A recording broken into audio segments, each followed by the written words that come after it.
Thank you. Okay, so as I was saying, welcome everyone. Thank you so much for taking the time to join this session. We will be here about an hour.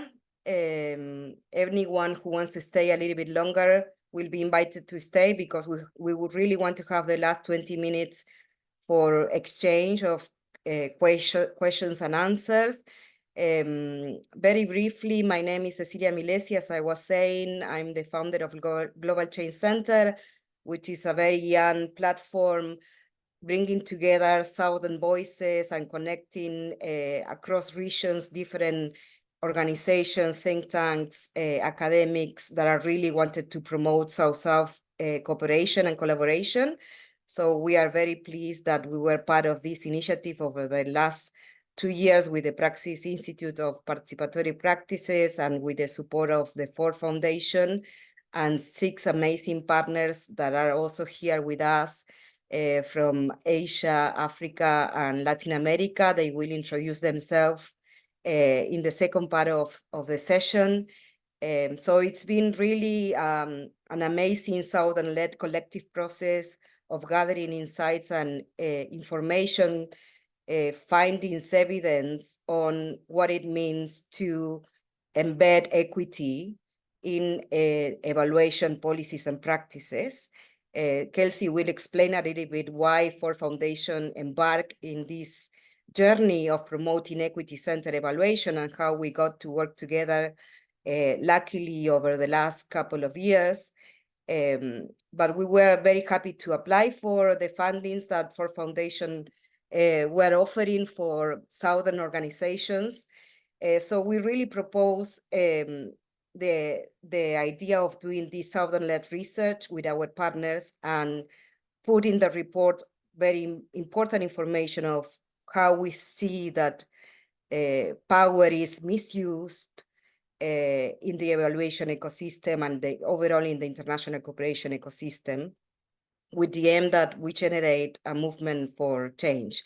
So before we go into the presentation of the report findings, I just wanted to say that also after we do a brief presentation of the findings, we will have some insights from the United Nations Development Program, that we are very happy that they will be sharing some feedback and insights, sharing also one of the journeys of change that has been systematized and documented in the report, which is the Leave No One Behind.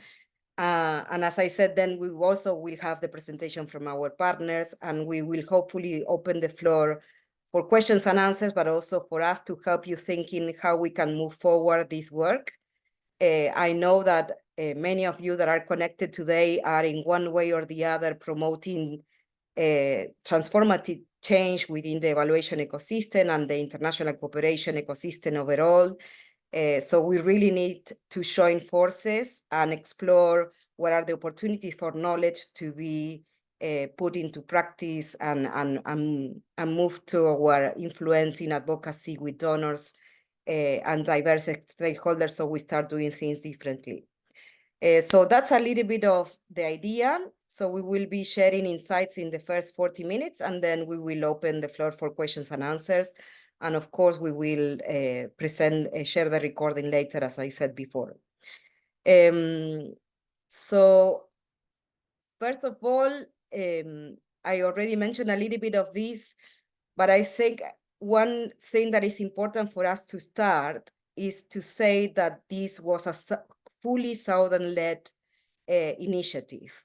When we saw the Ford Foundation open call, competitive call to apply for a small pot of funding to do this landscape analysis of what is equity-oriented evaluation, we took the decision of not applying with any Global North organization. This was a political decision. It was a very difficult decision because we decided to invite amazing institutions. There you can see all the logos there and the information about them in the report, and facilitate a process of collaboration and knowledge co-creation, that it was not directed or not imposed in any way or form for one single institution or a few academics or professionals or activists that are mainly having the lived experiences of the global North. This was a political decision, and we were very happy that Ford Foundation understood that this was a starting point to really embed equity as we, basically walk the talk, not just studying what is equity, but really trying to embed equity from the first methodological decision of our process, which was we want to do this together with Southern leaders, academics, NGOs, think tanks, and we facilitated this knowledge generation process that lasted more than a year and a half of data collection in a cooperative way, joint reflection, and then synthesis and dissemination of all the findings, even until now that we are basically working on a voluntary basis.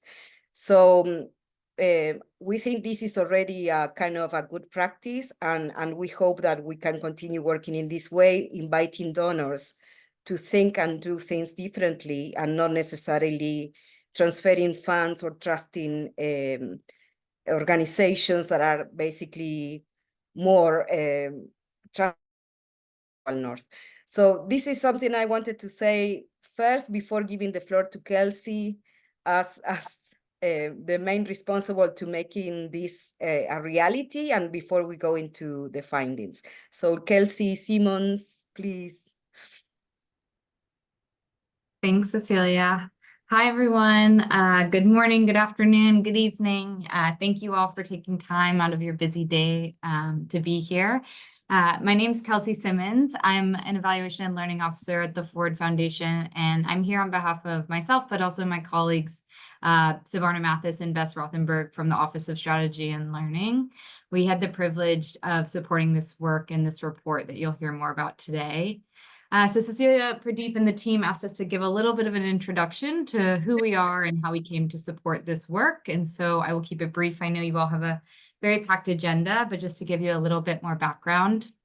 So since 2014, actually, the Ford Foundation has had a mission to disrupt inequality by focusing less on the symptoms and more on the root causes of inequality.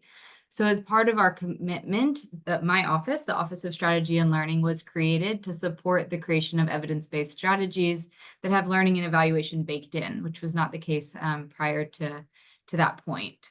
So over the last few years, as our program strategies internally hit the 5-year mark, we increasingly relied on external evaluators to assess our programs.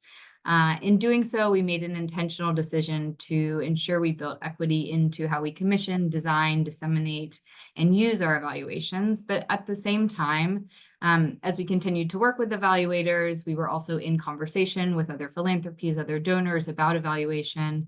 And we recognized there was a lot of work to do to make the field more equitable and to make evaluations better, ultimately.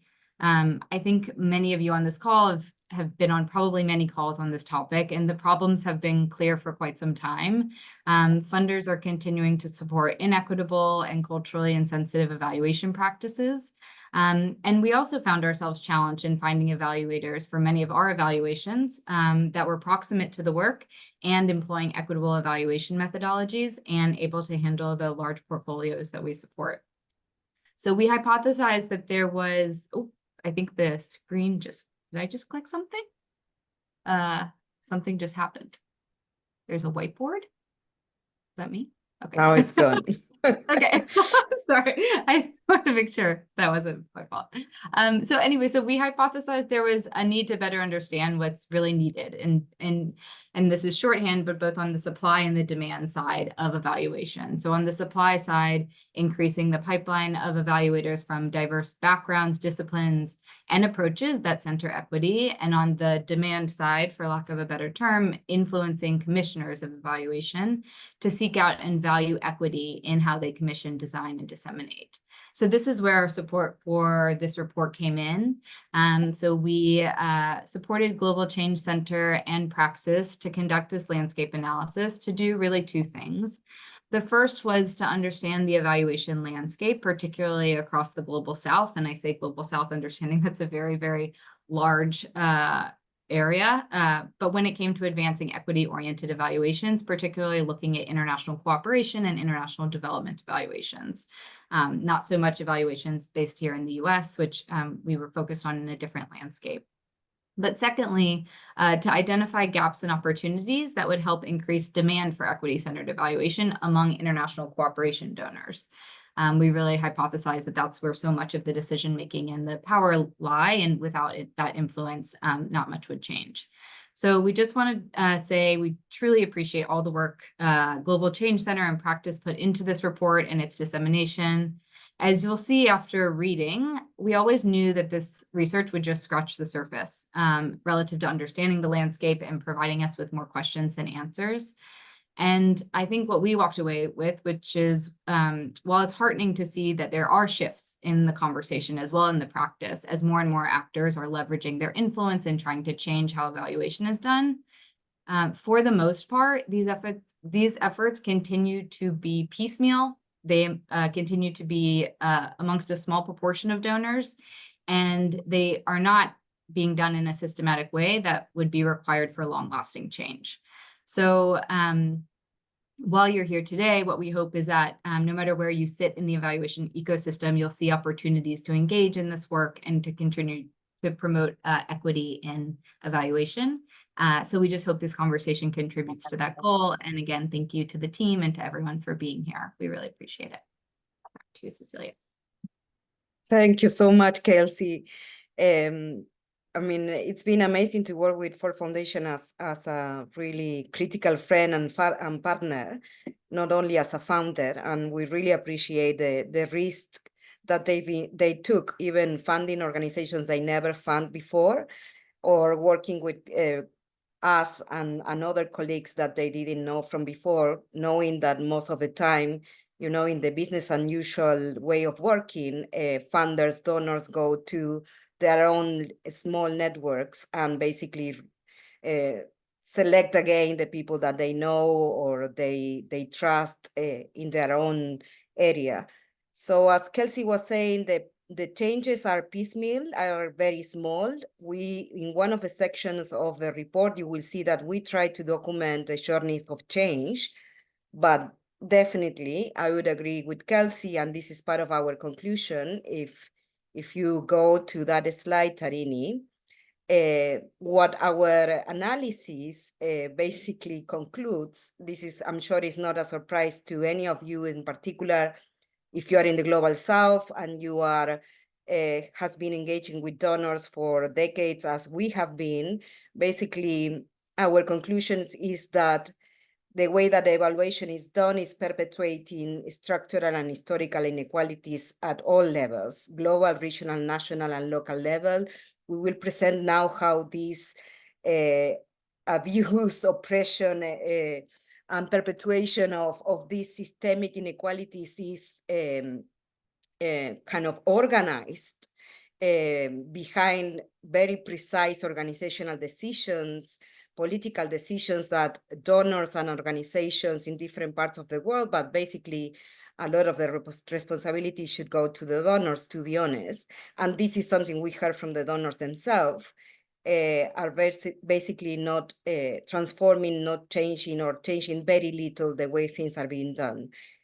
So we are happy to see Ford, UNDP, and other donors slowly trying and testing new approaches, and we invite them to use the information from this webinar and to reach out to all of us to see how we can continue working together. So basically, the system of injustice that we know very well, that is prevailing at the global level, it's reinforced by the evaluations, considering the way that the evaluations are being design, how methodologies are being put together, and how evaluators are being contracted, and how evaluations are being disseminated.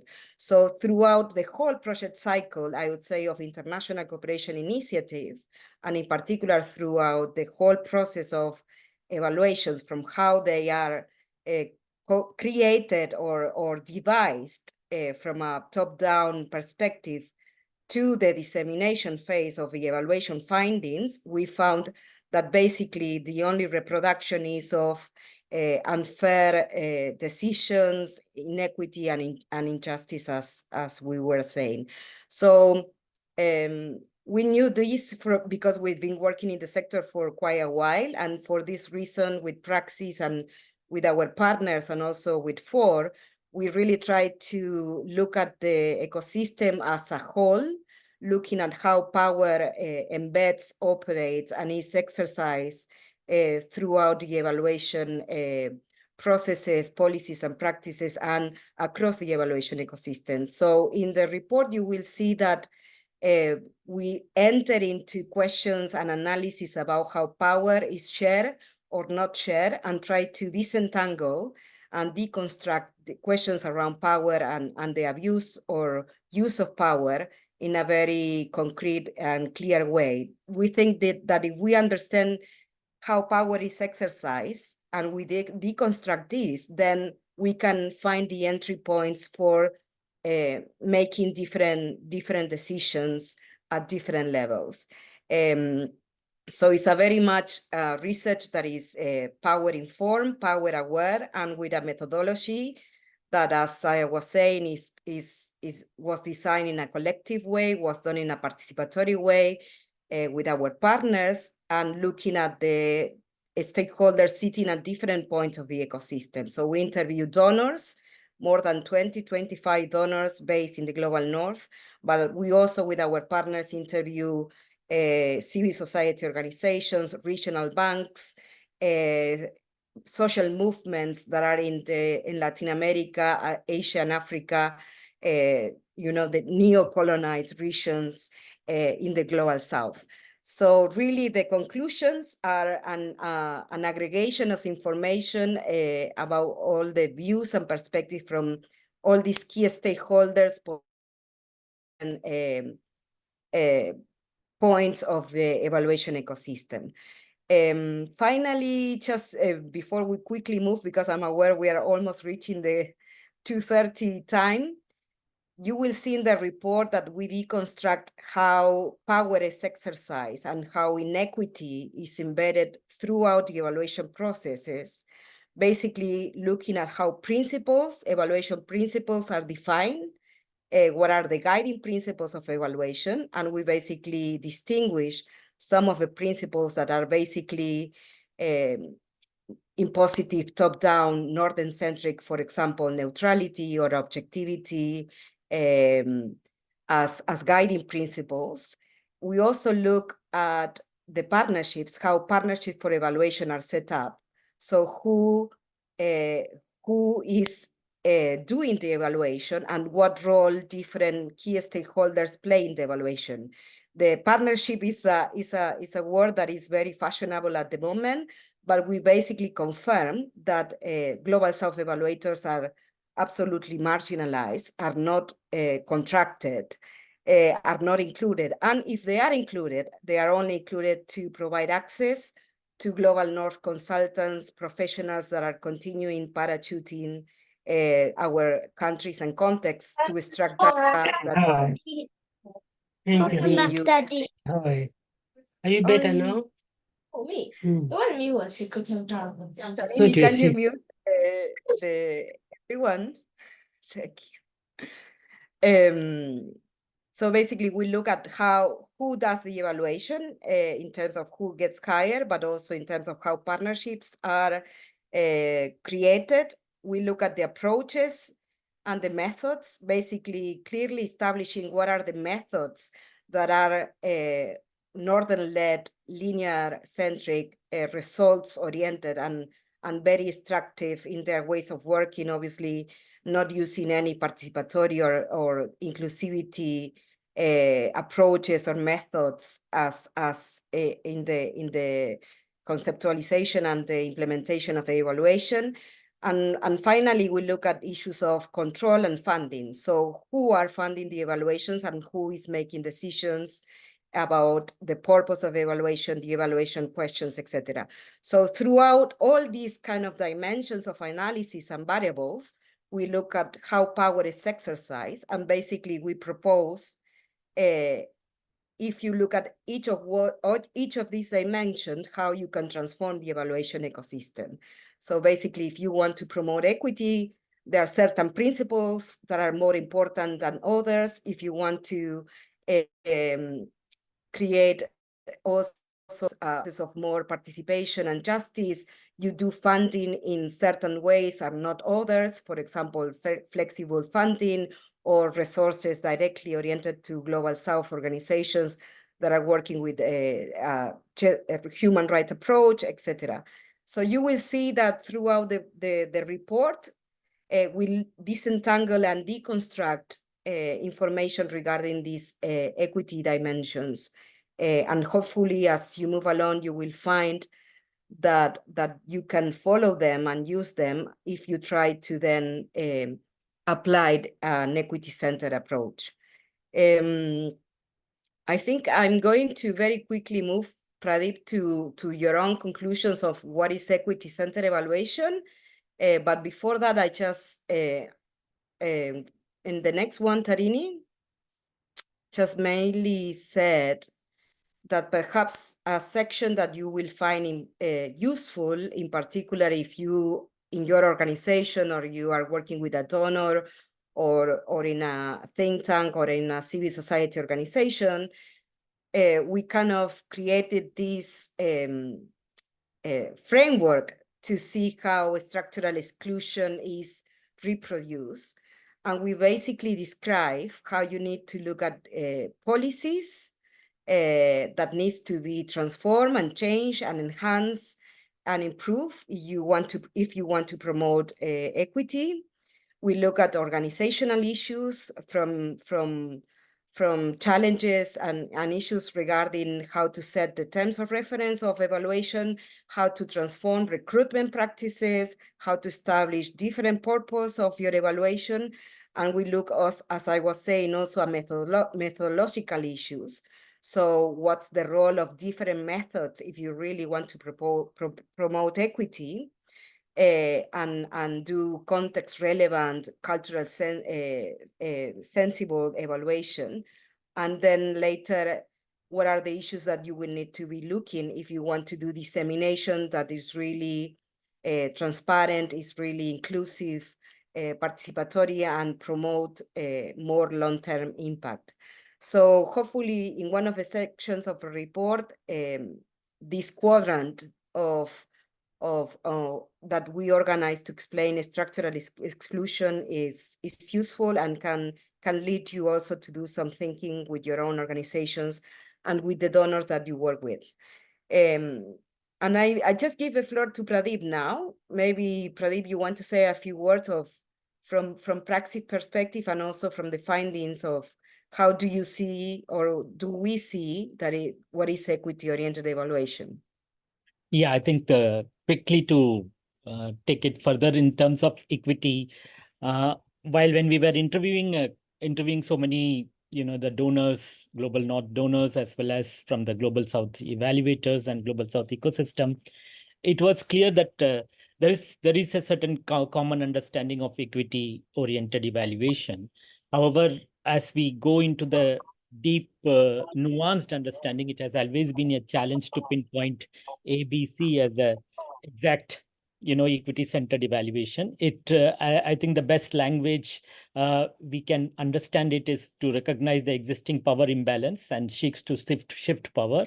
And from that lens, it is to an average understanding of evaluator is an average phase of an evaluator is about a male from Global North, metro educated, upper caste, upper class, kind of a thing to move into the it's a spectrum to move into a thing where we can get a more like a global South educated evaluator with female, challenging the patriarchy, challenging the caste system, challenging the racism. So in that scenario, it is a wide spectrum. And the understanding also varied with different people of equity, while overall principle of power balance were imbalance, and shifting power was something which is a common words in the vocabulary has already arrived in the number of people's interviews.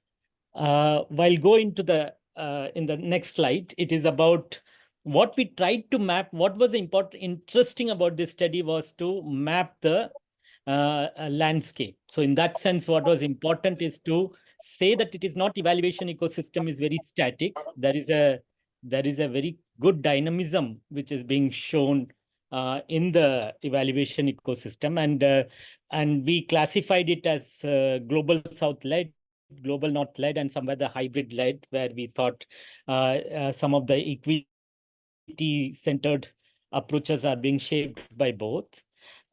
With respect to the global South-led evaluation, you can see that some of them are emanating from building that South-South cooperation, and those spaces of South-South cooperation, how they are evolving their own processes and systems and practices, and pushing those kinds of narratives in various spaces. I think in that sense, it was something which was an interesting thing from a number of examples from the conferences which are happening in Global South, and how they are promoting the various kinds of methodologies, etc.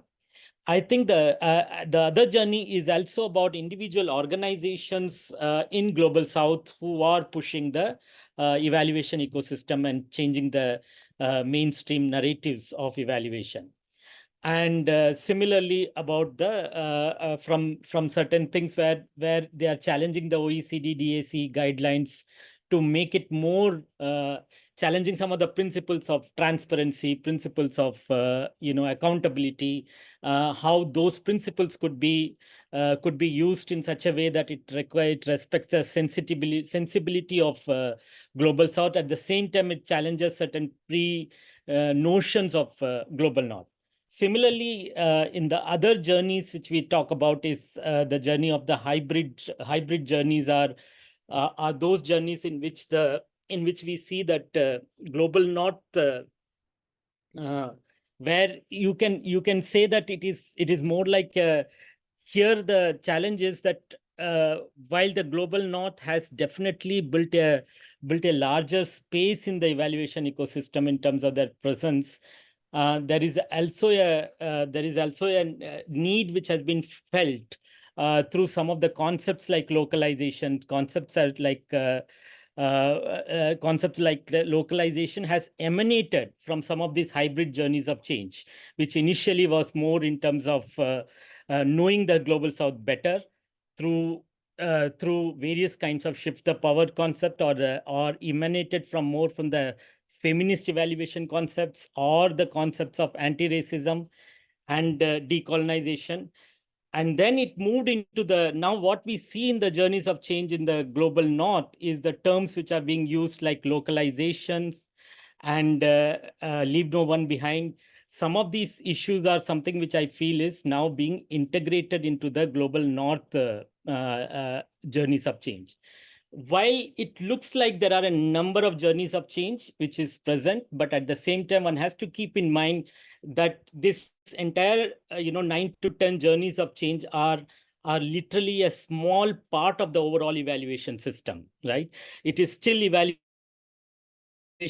ecosystem is largely dominated by certain mainstream evaluation concept.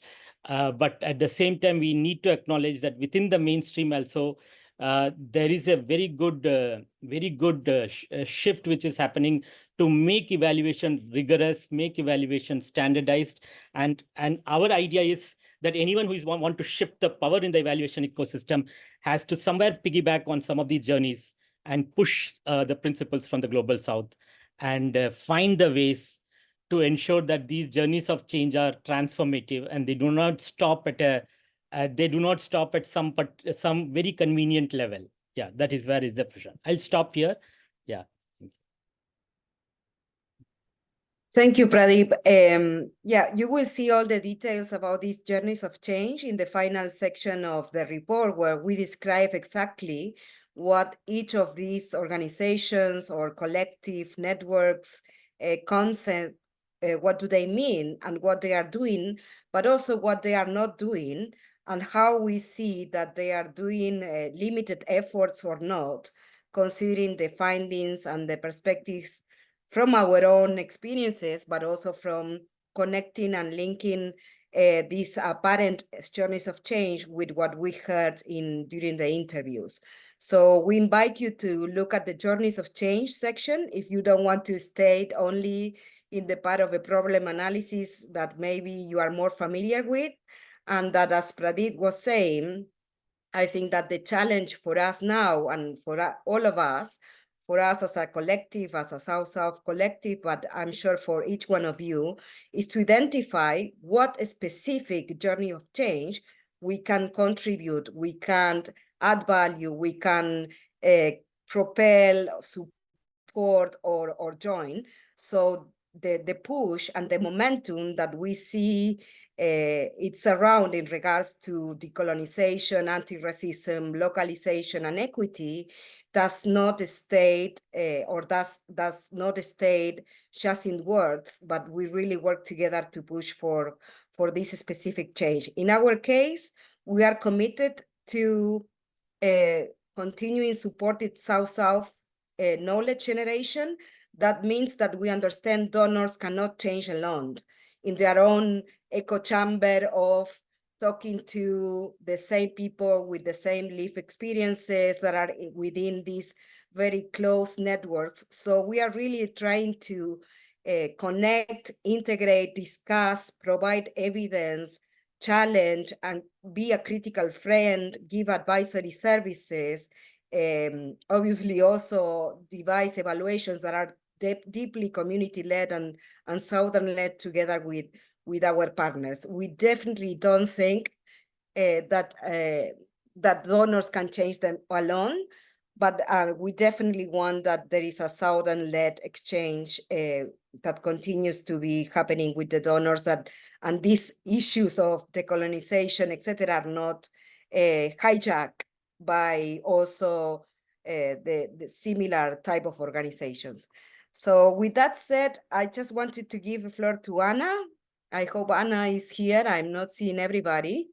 But if you can tell us from the UNDP perspective, Anna, what are you doing and how do you react to the things that we are saying? That would be awesome. Please introduce yourself. With pleasure, Cecilia. Thank you. Hello, everybody. My name is Anna Kunova, and I'm stepping in on behalf of my manager, another Ana Rosa Monteiro Soares, who's the chief of synthesis and lesson section of the Independent Evaluation Office of the United Nations Development Program. And I'm very happy to be participating at this significant gathering. Thank you. Well, first of all, I'd like to congratulate this powerful collective of Global South partners on launching this report. And we are honored that our Leave No One Behind evaluation was cited as an example in it. And now I'd like to share a few points from this Leave No One Behind evaluation that can serve, or I hope that can serve as a complement to what Cecilia and Pradeep were talking about. So in the United Nations 2030 Agenda for Sustainable Development pledges to leave no one behind and to reach the furthest behind first. But the practical implications of these pledges remain a bit unclear, and with a tendency to deploy rhetorics without substantive change. So in 2022, we carried out an evaluation that assesses UNDP's strategies and performance in integrating these two principles into its programs and also in its operations and functioning. So despite commendable efforts by UNDP, the evaluation identified key areas for improvement. And mainly, these were the need for clearer guidance on what integration of the leave no one behind principle means, stronger leadership support, and enhanced engagement with civil society and non-governmental actors. It also emphasized the importance of holistic metrics and a change in the mindset across the organization. And one of the elements it promoted was also the use of intersectional approaches, not only in program implementation of various UNDP interventions, but also as an analytical category in evaluation itself. So one of the tools to address intersectionality we promoted in the evaluation, and also we used it ourselves, was the 5-factor framework for leave no one behind analysis. So this framework considers the factors of discrimination based on identity, geographical location, vulnerability to shocks, governance situation, and social economic status as the factors that can intersect and people face their consequences. So this allowed us to reflect multiple identities and circumstances of those who might be left behind, and also better understand of what was achieved, for whom specifically, in what conditions, and what were the potential adverse effects of the interventions. So I hope this serves as a kind of illustration of how to reflect the principle of equity in evaluation and working with data. And I hope that by sharing this experience, we can foster collaboration to address the root causes of inequality and exclusion. Thank you. Thank you so much, Anna. Thank you so much, Anna. That's I'm and maybe you can put in the chat if the report is public now, because it's a very detailed, and it really went into a global analysis using the leave no one behind framework, which we included in our report, so people can really look at what are the dimensions that needs to be observed if they want to proactively promote inclusion, diversity, rather than discriminating against specific groups throughout the evaluation processes, policies, and practices. So we really identified that as an important journey of change, and importantly, obviously, coming from a multilateral global organization, we hope that we can think together how to make sure that others and many use this framework to evaluate their programs. So that's the report in the chat. We would love to hear from our partners now.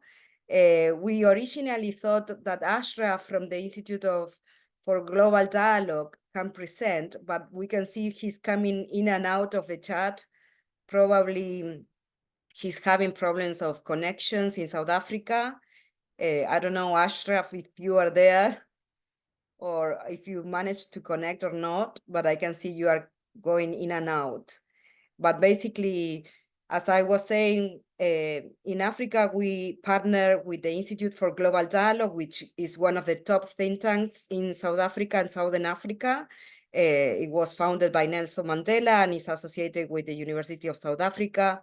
And we really are, inspired to be working with them. We in fact met, they arranged all our final event with the Ford Foundation team to discuss the findings and look at the different options for action research in the future. So I think Ashraf is not really connected, but you will receive the PowerPoint later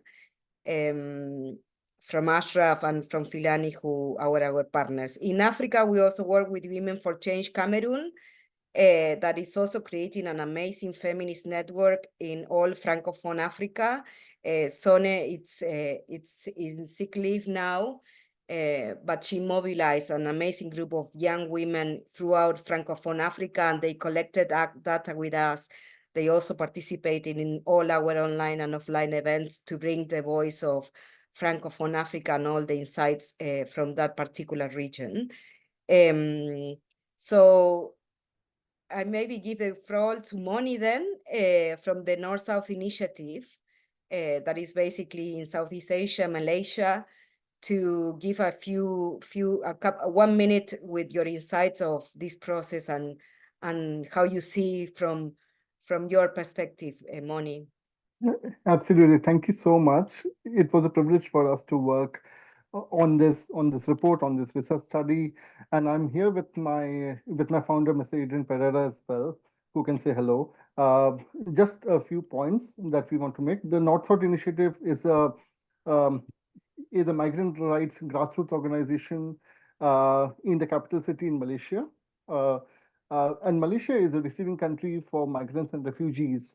It is a major manufacturing hub.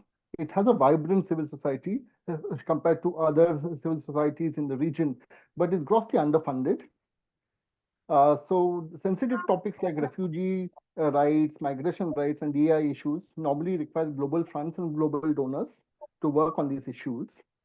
Language is a barrier because even within the refugee and migration community, they speak about 10 to 15 languages, from Bangla to Nepali to Arabic to various languages.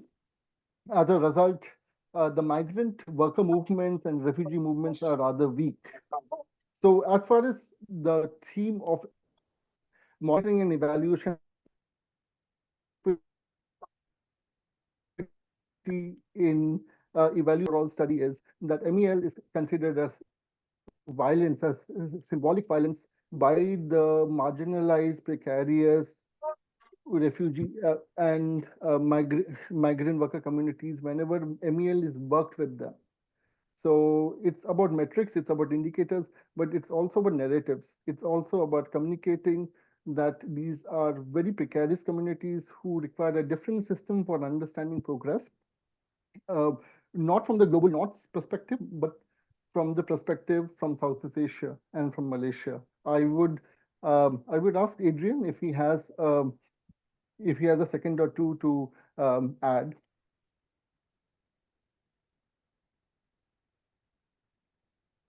Adrian, do you want to join for 1 second? Yeah. So I think the way donor agencies treat us is really despicable. It's degrading, dehumanizing, extractive, and we just need to change it. It's really something that keeps perpetrating violence on our grassroots members. And while the hierarchy may be very long and not directly seen, it's real. And I think Moni used the term that the models that they use is actually very violent. Yeah, thanks. Thank you so much, Adrian and Moni. We are really proud to partner with you because we are very clear on how the people you work with and are basically subject to even more violence through the way that evaluations are being done. And this can be said, in a report, can be said in a webinar, but it's a very real reality we are experiencing every day, and this simply have to stop. There is a lot of funds and money that is going to an evaluation industry that is basically perpetuating violence. So thank you for being so clear on that. Sonal Saveri, I give you the floor and welcome. Please introduce yourself. You're muted.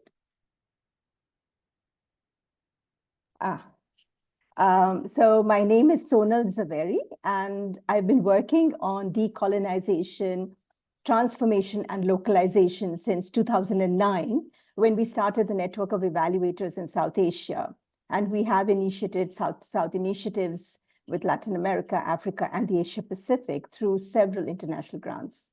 And GENSA, the Gender and Equity Network, which I founded is a thought leader on contextualizing and indigenizing evaluation and a partner in this landscape analysis.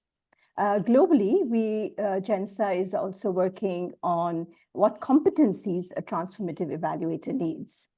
Which brings me to the key lessons that we learned from the landscape analysis from our region. And our key message is that we have a choice to be or not to be a transformative evaluator. And if we decide to do so, and many of us would agree from the Global South, surely, that evaluation is not just about accountability or learning, but about transformation for a just and equitable society.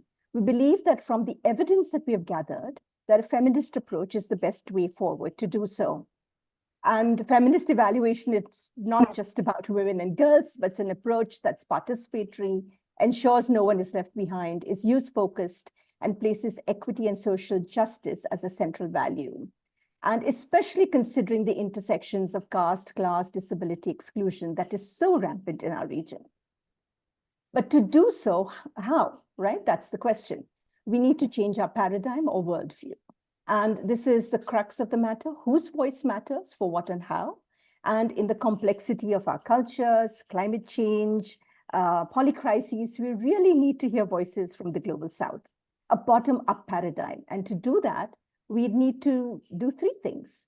We need to change our vision about what success and our ethics, what success looks like and for whom, and how we exercise our evaluation craft. Are the DAC criteria, for example, enough? Are qualitative tools that are participative mainstream? To what extent can we tweak the terms of reference to address gender inequity? What innovative or alternative methodologies should we adopt and that resonate with our context and culture? And to do so, we need to change ourselves. And I'm very clear about that as well. What is our role as evaluators? To be facilitative, to advocate, to be a change agent. And I'm really concerned about our young and emerging evaluators. We need to interrogate which lens they're adopting. Our minds, mine included, have been trained in a global north paradigm. How are we going to engage with the craft of evaluation? And in the many interviews we conducted, these were the questions that were raised. And I think they require a great deal of attention. Who decides for whom and whose values are prioritized? And as we have just celebrated Holi, the festival of colors, and the coming of spring and new beginnings, I will end with that splash of color in the center of this slide. To be or not to be a transformative evaluator and a feminist approach that is gender and equity based are choices that we need to make. So please do post questions in the chat box and do write to me. I will put my email in the chat box for continuing this conversation. Very, very happy to be part of this journey. Thank you. Thank you so much, Sonal. I think you bring very much a point that connects with what Anna was saying, that is included also in the Leave No One Behind framework, which is integrated intersectional analysis. It's not just feminist talking, it's not just feminism, it's not about including women or girls, but it's really looking at the intersections of different aspects that maintain people oppressed and marginalized, and having this holistic approach, which we really hope that from the South and with the lived experience of feminist evaluators like you and your network and many others can globalize rather than also the other way around that we know is happening quite a lot, you know, feminism from the global north. That doesn't necessarily, is not necessarily inclusive or respectful of also our worldviews and experiences.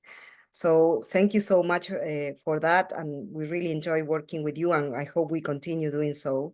From the Latin America Faculty of Social Sciences, we just want to give 1 minute as well to Belen and Juliana. I think I need to give a space for both of you now that Adriana and Moni talks. And we miss the CES Foundation, sadly, because Marcela is sick as well. But we are very proud to work with Flaxo, that is also basically a very big institution based all around Latin America, and helping us in co-producing this research and hopefully more work in the future. So, Juliana?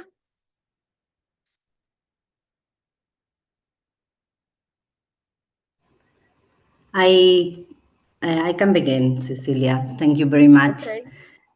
Well, hello everyone. I'm going to speak for both. We are Belén Herrero and Juliana Peixoto, researchers at the International Relations Department at Flaxo, Argentina. Together with Sarah Wendt, we have deeply engaged in this project and carry out fieldwork in Latin America. In this process, we have recognized the urgent needs for a global dialogue on reshaping the evaluation landscape in the international cooperation system. And as my colleagues mentioned, this project sheds light on several critical aspects, but well, unfortunately, due to time constraints, I can't deep into this topic, but you can see in the slide some of the main barriers and challenges we have identified in this process. Just to mention that the cooperation system is highly segmented and the funds are directed to certain issues which impact the development agendas of the countries, sometimes more than their own realities and needs. And for us, one of the most interesting findings is that we think that South-South cooperation, due to its principles and main characteristics, can challenge some logic of the evaluation process of traditional cooperation. We will launch the report in Latin American, fully in Spanish, we think at the end of April, so we extend an open invitation. And well, one more time, thank you very much. Gracias, Belén. Thank you so much. It's amazing to work with the Flaxo team, and we also hope that we can continue working together. In particular, you are very strong in South-South cooperation, so that's extremely important for us. I think, I don't know if any one of our partners or Anna, you want to say some final words or some quick reaction, or Kelsey, in regards to everything we were said. Otherwise, we are trying to figure it out a way to take at least a couple of questions before we close. And if some of you want to stay 15 more minutes to exchange more openly, you are welcome to stay. If you have to go, of course you can go now, because we are now 5 minutes to the hour. But I'm happy for any one of you, from our partners, from Kelsey, from Anna, from UNDP, to react. And maybe, thank you, Kelsey. And maybe Karina, if you want to summarize after that a couple of questions that we can try to respond. And anyone who wants to stay can stay for 15 more minutes, so we can exchange, probably with open mic, more directly.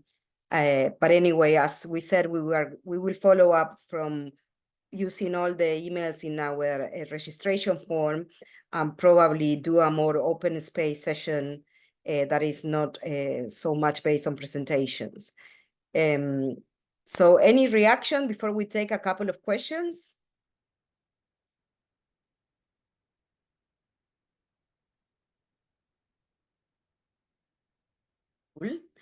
Karina, do you want to pick a couple of questions from the chat that maybe we can use to try to close with some interaction?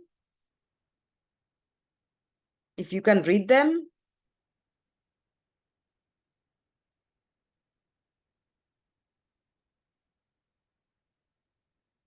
Hello, everyone. Yes, I don't know if you can hear me well, because I have some noise, maybe. We can hear you well. Yes, we have some question, like the first one. Most of the senior position, board and decision-making position are controlled and led by one caste discrimination. Is there enough they implemented? And in this current situation in 21st century, satisfactory with development goals, achievement of caste tribus women rights. And the other one is about the method challenge. Would love to hear about the method challenge. you have come across in feminist evaluation. We receive pushback about type of method that are considered rigorous enough, objective enough. So it's more about the method. And the last one, I'm interested in hearing about if you feel this report can help us all push back and use it as an advocacy tool in negotiation, evaluation, that have equity at its center. Your thought of the complexity now of artificial intelligence being used in evaluation with all the dynamics you've mentioned it. All right. There are a lot of points. I don't know if Pradeep, if you can help me to maybe respond some of them. I think I just going to take one about the advocacy, which is perhaps the one we've been thinking more. As we said at the beginning, we definitely don't want this to stay in a report. We want this to be a process of action research. So as a collective, we are trying to continue working together. That is already a big effort without funding. So one of the things that we hope some of you may have ideas is how to raise funds together so we can continue this South-South collaboration and engage from the South in different spaces where we can discuss with donors, present the findings, and really explain in detail with sufficient time and all the evidence collected on what is equity-oriented evaluation. So we are willing to move towards an advocacy-oriented phase where, organizing the, closed-door meetings with donors, participating in different conferences, looking at presenting and disseminating knowledge as we are doing now, but in a more regular basis, is part of the process. So we really welcome any ideas to do that type of work in a more consistent and structured way. I don't know, Pradeep, if you can take any other potential response from what Karina was trying to read. Yeah, I think even some of the questions which came later as well, some of them are resonating with the same questions. And I feel one of the question on the persuasion, how to persuade the Global North donors to get into it, what we realized was very clearly most of the Global North donors, which are not bilateral, which are not multilateral, they all have their own ideological viewpoint, and many of them are progressive, and they are not afraid to use some of the terms of equity, and they are also struggling, trying to find a level playing field for themselves. Like many of the bridge donors are also trying to create a level playing field. And I think in a way, the UNDP's Leave No One Behind evaluation is a very good way to make an entry point into all the intersectionalities. And therefore, I think with 10 years of SDG goals, and which is going to be in 2025, it is important to reflect upon what the various programs has evolved, has created, has made any impact on it. And the first way to get it is a good reflection, and evaluation is the reflection for us. And good evaluation can give us a good reflection. And in that sense, I would say it is important to spend this year, 2024 and early 2025, to create and influence this evaluation model, because I feel there is a lot of entry points in this particular domain. Yeah. Perhaps something I will add that is linking with some of the comments in the chat and related with what Pradeep said, and I will then give the floor to Sonal. The challenge also is not just organizational, how to write differently terms of reference, how to recruit differently, how to change internal policies, management practices that are outdated, etc. The challenge is that we are facing an ideological monster in which certain ideas of rigor, objectivity, neutrality are mainstream, and are basically globalized through northern organizations that use these as their guiding principles and values. That's why also for us, challenging the principles and the values of the evaluations, but also of the international cooperation agenda, which is all around efficiency, effectiveness, etc. It's one of the most important points. And this cannot not be done without a proper intercultural, multicultural dialogue with the donors, so they can understand that for many of us in the global south, and not only in the global south, but also in the global north, objectivity, neutrality doesn't necessarily exist, because we embrace diversity, different perspective. We have different ways of knowing, understanding reality, different ways of measuring time, different ways to measure what is a progress, as Adrian was saying, different ways to understand what is valuable or not, and that cannot just be, very easily enclosed in some positivist principles and values that dominate the international cooperation system and the evaluation industry in particular. So challenging these ideological frameworks, I think it requires a lot of more dialogue and engagement, and this is exactly what is not happening now. The change is being driven by the North, with the North speaking in their own echo chamber. So that's why we reinforce this idea that the change needs to be Southern-led, and that we need to find commitment in the donors that are slowly opening their minds to fund these intercultural exchanges or open space dialogues in which we can explain our different knowledge systems, are trying to get to know each other a little bit more. So I think that from an advocacy influencing perspective, this is what we find more challenging, and we would love to hear your ideas on how to do that. So Sonal, please. Yeah, I just wanted to say that there is a shift in the evaluation ecosystem, which recognizes that Global South voices need to be heard. And I think that is a very positive shift. But I wanted to go a little bit beyond. I've been just reading through some of the questions, and we need to also, from the Global South, up our game. I think we haven't done enough ourselves to have our voices heard. And what do I mean by that? Instead of getting bogged down with methods and tools and so on, we really need to have a more perspective building, more ideological understanding of our own ecosystem and how we portray that. And a lot of our capacity building, which I must admit is not adequate in our region. We have huge gaps. I facilitate the first online course on gender and evaluation for the last 4 years. Then the demand is huge, led by the Global South. So we need those sort of initiatives. Why? Because the framing of the problem is the issue. If you frame the problem in a different perspective, then your program design gets impacted, and then your evaluation gets impacted. So we are working in circles.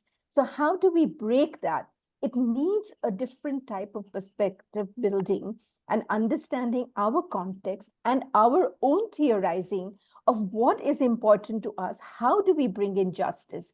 And we need to look into ourselves too. Our own societies are riddled with a lot of inequities. How are we going to address those as evaluators ourselves and change our minds? So one of the things that I'm very keen on is also looking at how do we strengthen evaluators and evaluation in the Global South so that it's a force to reckon with.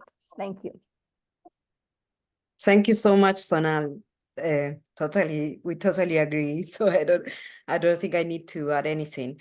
It's going to be 2 minutes to 10 minutes after the hour. I mean, I don't know exactly how many people are left in the room, but probably, Tarini, we just want to open the mic now, and for anyone who wants to stay for 10 more minutes, just share their questions or make any comments. We just maybe flow a little bit more for the next 10 to 15 minutes.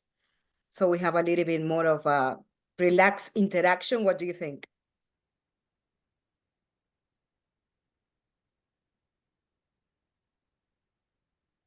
Can you unmute, Tarini, everybody?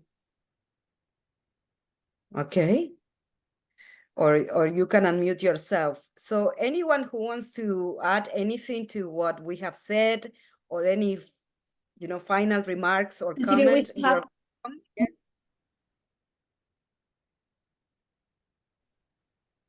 Who is Hi. speaking? I don't. Hi. Hi, Rashes. Hi, Cecilia. So thankful to you for this initiative and taking everything together. I'm so glad with interacting with all of the team members, Pradeep and you all. Usually we read on LinkedIn, but today it was like a first interaction to understand the whole effort by Ford Foundation and all that. Anyways, the thing is that what I feel is that there's a strong need to have adequate representation. And I think you said that in your remark just before 5 minutes, that there should be proper HR policies, staff, through HR policies, staff capacity building, representation through proper positions to vulnerable groups. So I think one should go beyond policies and exactly with the procedures that can actually can be implemented in the field in practical sense with proper funding, proper mentoring, proper guidance. That is how we can actually get proper representation from the vulnerable groups. You will find a lot of tribal groups, caste groups in India, especially they are not still represented in various charity governing boards, in the funding agencies. Same thing with global north. I mean, the whole brain drainage has come towards global north. That represents the higher class, the higher caste. It is not representing the lower caste, the women from the lower caste, and a lot of people, those who are in the field, they stay away to comment on this. They stay away to criticize about this. It's not only criticizing; it is representing the thought for inclusion and diversity we talk about. And I strongly believe that since last 27 years I'm in the field, I have worked with various agencies, and I have seen that that it is still a long way to go. But I am positive. Yeah. Positive for today's experience, the interaction, the whole sincerity of the participants. I am so much positive, and I look forward positively. Yeah. Thank you. Thank you for this. Thank you so much, Rashesh. We don't know each other, but definitely I think it's important to think in this intersectional approach. Just sometimes we also discuss with our partners and with everyone we interact, since we are doing this research, that the Global South is not a continuum of similar kind of people, that there are also hierarchies and exclusions and oppression systems in each of our countries and cities and regions that we need to be looking at very deeply, so we don't also reproduce in the Global South the same dynamics. But for that, first, we need to be locally doing that power and context analysis. If that analysis is done from someone, I don't know, in New York, in London, or in Brussels, they really do not understand why you or I can be seen in Nepal, India, Malaysia, or etc. So yeah, definitely that's a very important point that links with the Leave No One Behind framework and with all the recommendations in the report. I see Kate raise her hand, and then maybe we take one or two comments before closing. Thank you.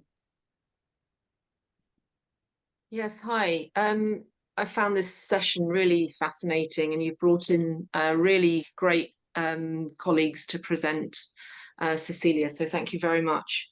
I suppose one of the challenges that I found when talking to minority world donors, bilaterals and multilaterals, is that there is a difference of opinion about what constitutes evidence and what constitutes robust data, and what their particular concerns are about bias and evidential robustness and objectivity and the use of data, the purpose of data.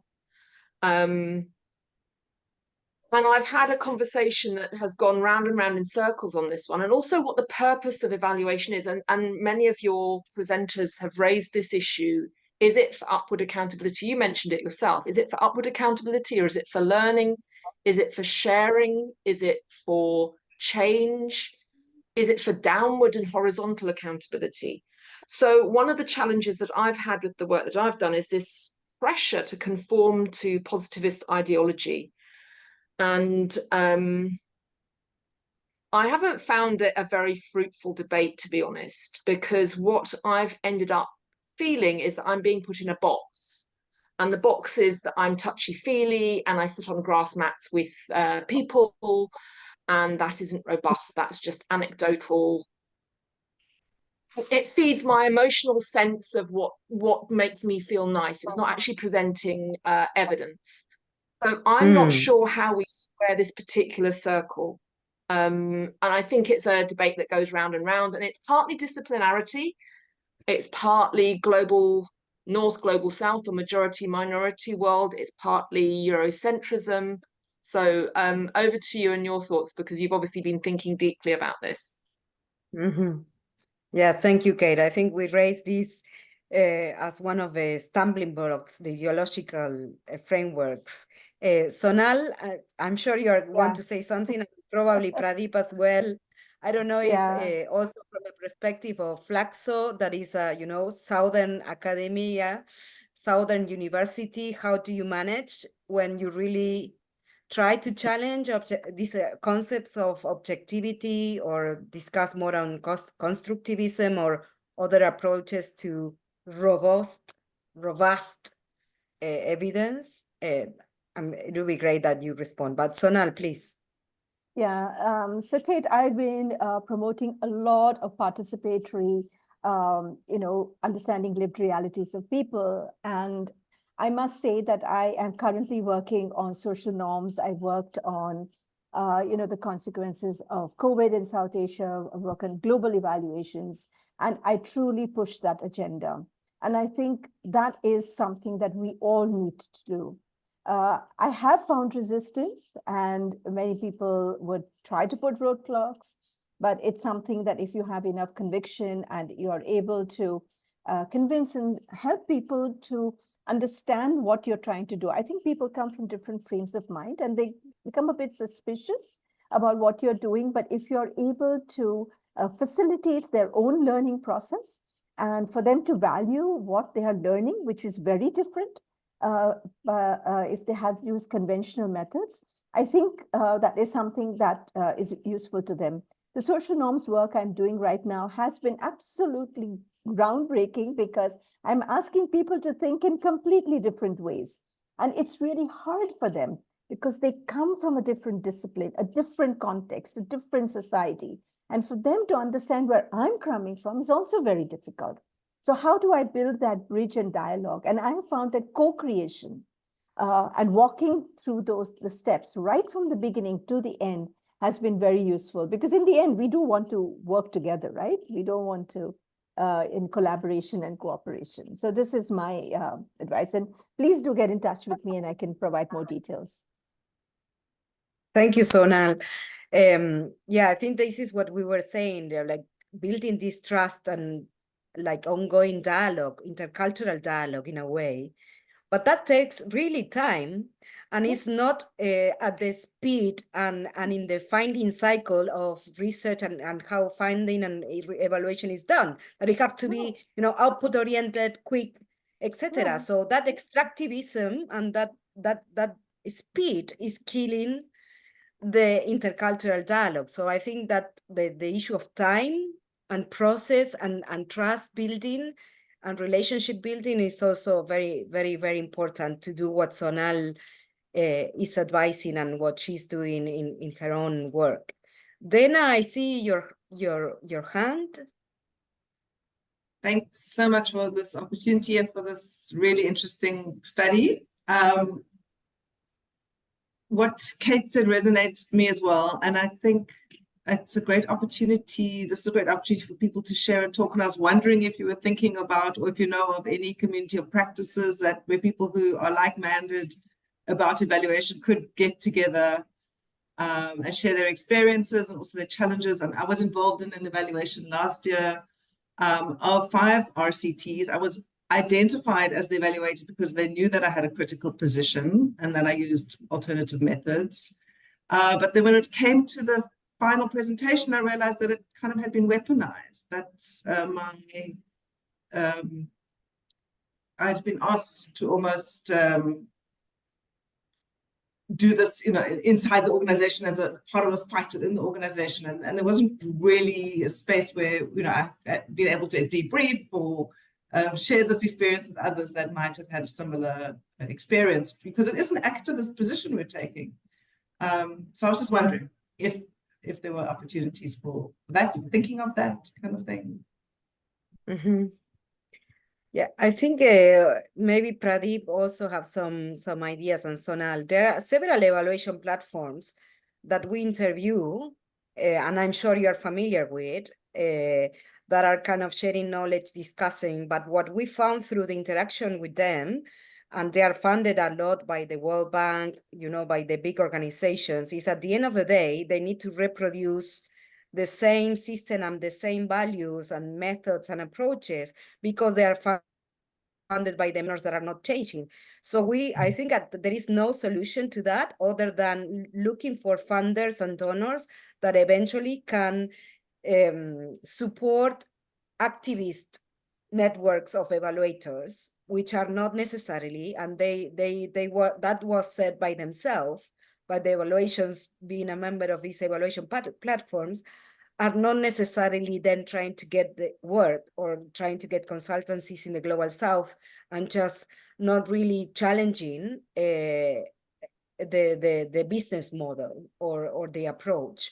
So we were hoping for foundation and other donors that are really trying to think outside of can be some of these partners, but we are not sure yet. We are still trying to engage, but definitely I would say it's not the traditional evaluation platforms that today exist. We need to, and they say it themselves, break their own silos as well, and work with more activist evaluators, I would say, and even academics that are understanding these challenges and are really publishing and doing research and documenting on a regular basis all these ideas and challenges. So I don't know, Pradeep, maybe you have something to say about that.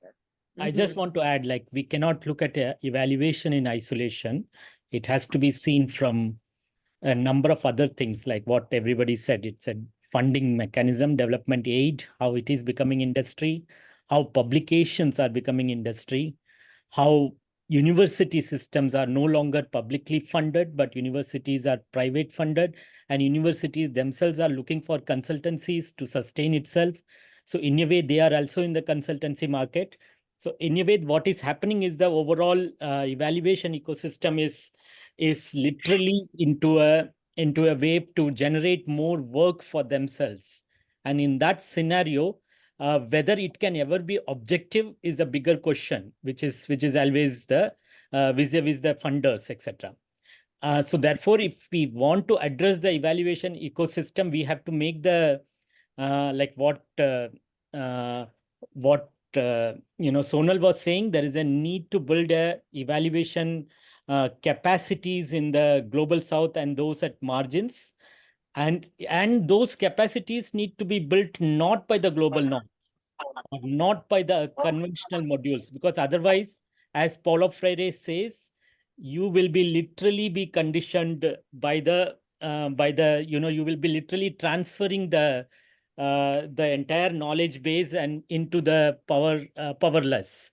And therefore, I think the concept which Kate was pointing out, whether the evidence is being generated with the whether policies are being created through evidences, or evidences are being created through the policy, because that is the main problem. It is about if evaluation is a basis to perpetuate neoliberal ideology, then it is going to do only those evaluations of those programs which need to be scaled up, and only those evidences will be identified.